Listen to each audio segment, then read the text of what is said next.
1 in every 4 Singaporeans and 1 in every 2 Singaporeans are having the high blood pressure. That is why it is most important to manage the high blood pressure. Hello, hi, namaste. This is Krishna. I'm a yoga teacher and yoga therapist in Jelly Yoga. Today I am going to share with you a topic on high blood pressure, how to manage the high blood pressure through yoga and with some other tips. The first most important cause is diet. The food which contains too much of sodium, salt, and too much of fat, too much of cholesterol. The second one is excess consumption of alcohol and smoking. See, if you consume too much of alcohol, what happens? Your liver and the kidneys has to function a lot to filter it. So, if you are taking the alcohol continuously in a large quantity, then over a period of time, the liver will get affected, then it affects the kidneys also will get affected. So, since the kidneys are controlling the blood pressure, then the blood pressure goes high. So, this is one of the causes. The third one is hormonal imbalances. It also related to your tensions and stress. Continuously, if you are having the tensions and stress, that can aggravate your hormonal imbalances. So then hormones will get disturbed. It also produces the cortisol in the body. Cortisol produced by your adrenal gland. Sometimes it is okay, but if you are continuously having the tension and stress, that can lead to high blood pressure. The another one, it can be genetical, and the next one is stiffness. It comes like a sedentary lifestyle. If you don't have habit of doing exercises, walking, then the stiffness builds in the muscles. Due to the too much of stiffness in the muscle, the arteries and the veins which are supplying the muscle and taking the blood to the heart and the muscle, that can become too much of pressure. Then your heart needs to pump very hard to push the blood to that particular muscles. So that's how your stiffness in the muscle also will cause the high blood pressure. And the another cause is obesity. It's nothing but obesity means you have too much of fat all over the body. Again, excess fat causes too much of stiffness in the body. So that is another cause.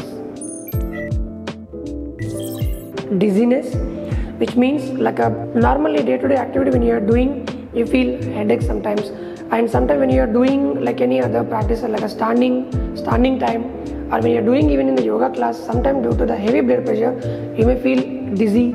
Even some people may feel dizzy while walking, while working. So that's a symptom for the high blood pressure. The another symptom is headache, too much of sweating, and nervousness. Also like a chest pain. Some people may get the chest pain also because the heart is working a lot. Then the heart muscles are becoming a slight kind of pain. That's a chest pain. If you have the high blood pressure, when you are climbing the steps, though you are climbing very few steps, but you feel like kind of shortness of the breath because the heart is not able to pump the sufficient amount of oxygen to all over the body when it is working. That's why you feel the shortness of the breath. The another symptom is cardiac issues, the heart problems. The first and most important tip is reduce the consumption of alcohol and smoking. Then maintain a balanced diet which having the rich source of protein, vitamins, minerals and carbs all in a proper proportion quantity. Then avoid the food which is having too much of salt, fat, cholesterol. Another tip is avoid all vigorous practices, which means like a dynamic practices like in yoga, like a fast Surya Namaskaras, no dynamic Surya Namaskaras, you should avoid it. And like a pranayamas like Bhastrika, Surya Anulom Pranayama, Kapalabhati, you should avoid it. Remember, no inversions if you have high blood pressure. Also, no forward bending because when you are bending forward and when you are doing the inversions, again you are giving the too much pressure to the heart. Standing balances asanas are the best remedy for controlling the high blood pressure. Also, if you do some other asanas which maintains the health of your kidneys and the liver. So if you maintain the kidneys, if you maintain the health of the liver and kidneys, that can also reduce the high blood pressure. Do more simple walk. So walking is the best remedy. Also drink lot of water and do more exercises, the simple exercises and breathing practices. Try to maintain the balanced work and your personal life. Try not to take too much of tension from the work into your personal life. Try to maintain a proper balance.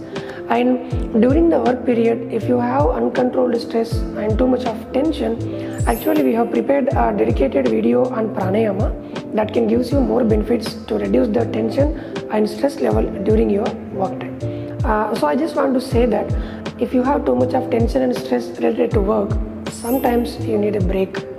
Just have some break, again go for the work. So that can increase your work efficiency also, and it can reduce all other problems also. Okay, so now I am going to show you some asanas for managing the high blood pressure. As I told you, the standing balancing asanas are the best remedy for controlling the high blood pressure. So now I am showing you the tree pose Vrikshasana, which is a basic balancing asana. Here, feet together, just stand erect and just fold your any one leg, and I am doing with the right leg. Hold the right leg and fix it to the left inner thigh. If you are a beginner, you can just let it be down a little bit. If you are comfortable, take it more higher. Then opening the right hip to the right side so that the knee is in a line with your shoulder. Then inhale slowly, take your hands up. Just gaze at any one point in the front, that gives you more balance. Then join the palms together and stay here for a while. Even if you want to interlock the fingers, you can interlock and lengthen the spine a little bit slightly higher. And then come back after a few seconds. So this is the one pose. You can hold it maybe 30 seconds or 45 seconds. The next, another one you have to do with both the legs. Now I did with right, so we should do with the left as well. I'm just showing you. Holding the leg, fixing it to the thigh. Inhale, hands up, your knees sideways. And come back. So try to hold it for a little bit longer time, like a 30 seconds to 45 seconds. The second one I'm going to show you is that Garudasana, eagle pose.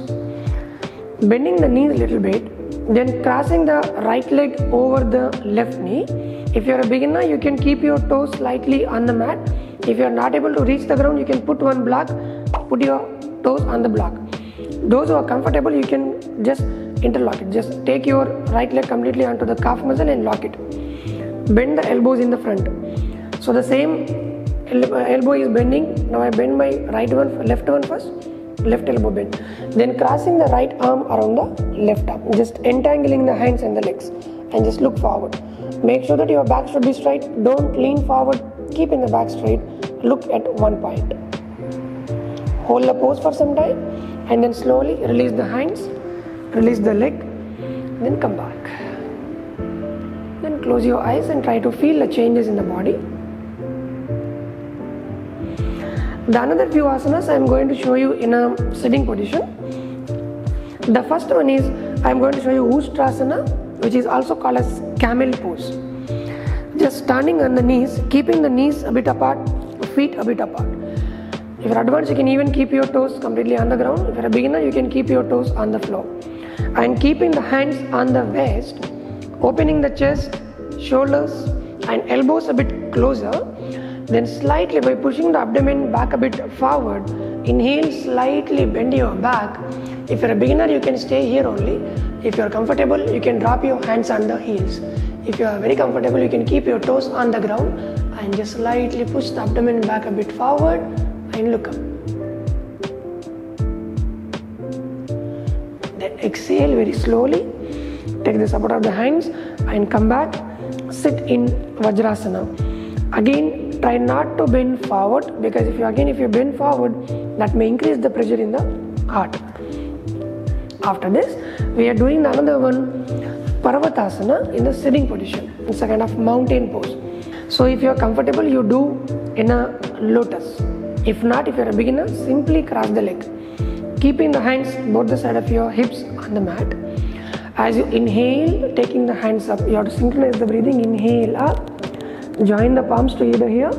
You can close your eyes and just be there for a while.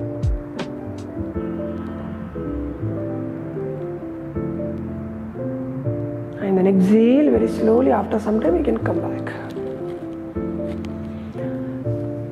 So we have given only a few asanas, but we have many other techniques. Also we have like a pranayamas and breathing techniques. So now I am going to show you the breathing techniques as well as the pranayamas.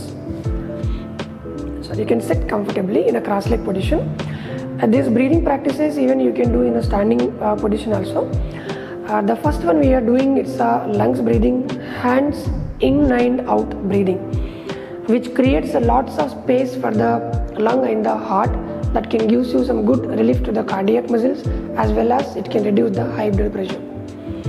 Like lengthening the arms in the front so that the palms are facing each other.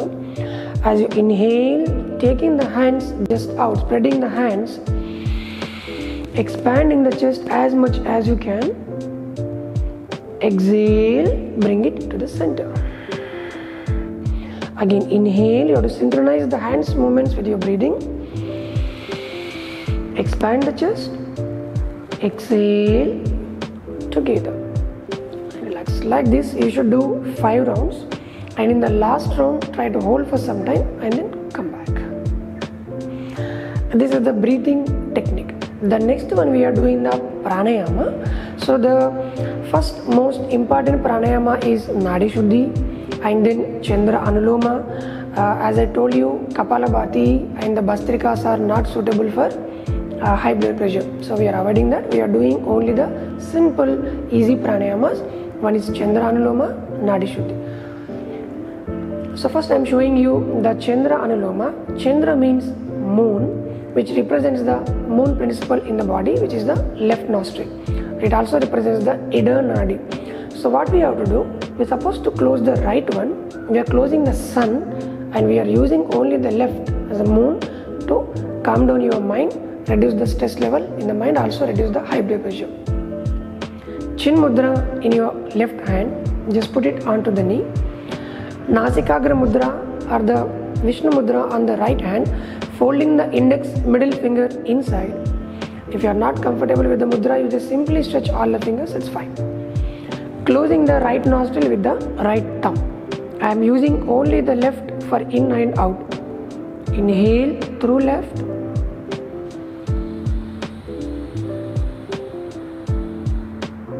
Exhale through left without any break, without holding. It makes 1 round. Inhale left.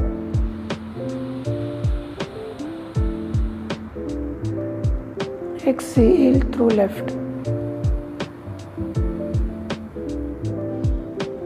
Like this, 9 rounds or 11 rounds. If you have time, 21 rounds. Like inhalation, exhalation, make 1 round. So I did only 2. You can do 9, 11 or 21 according to your time.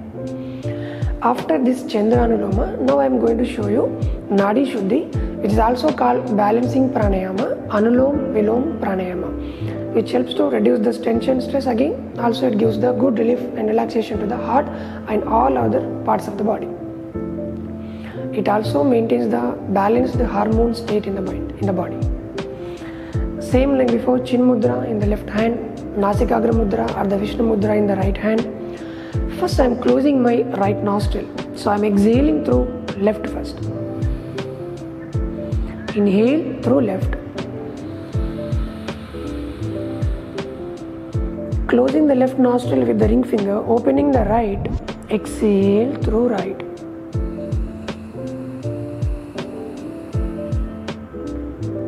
Then inhale through right. Closing the right. Exhale through left.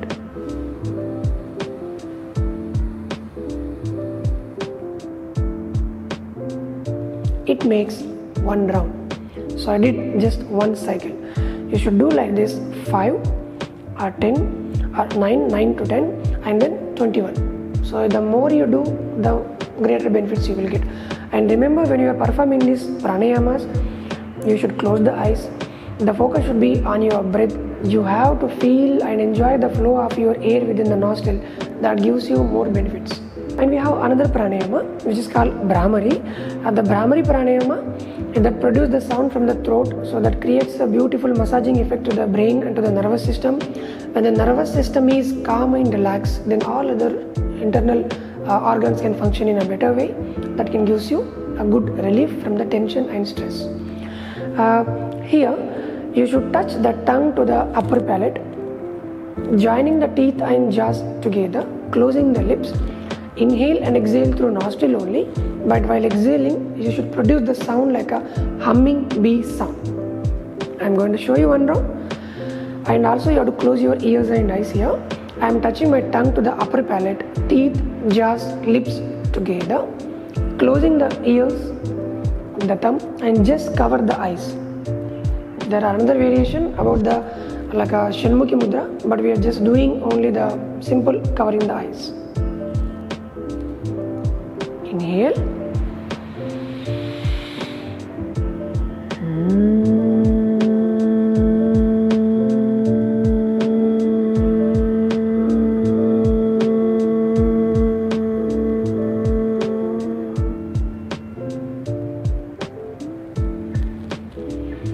I did just one round. Like this you should do 5 rounds, 9 rounds, 11 or 21 to get the more benefits. So these are the simple and basic tips according to our yoga. And if you want to learn more about in detail, because there are many other things also there, so you can just feel free to come down to our studio. Also you can ask the questions in our social media, and please do practice at home. If you find it more beneficial, please give us your feedback. You can share your feedback onto our social media, and or you can just comment below. Thank you. Namaste. Hello, hi, namaste. This is Krishna. I'm a yoga teacher and a yoga therapist in Jerry Yoga. Today I am sharing with you a topic on diabetic. What happened to me today? This was very easy one actually. I prepared a very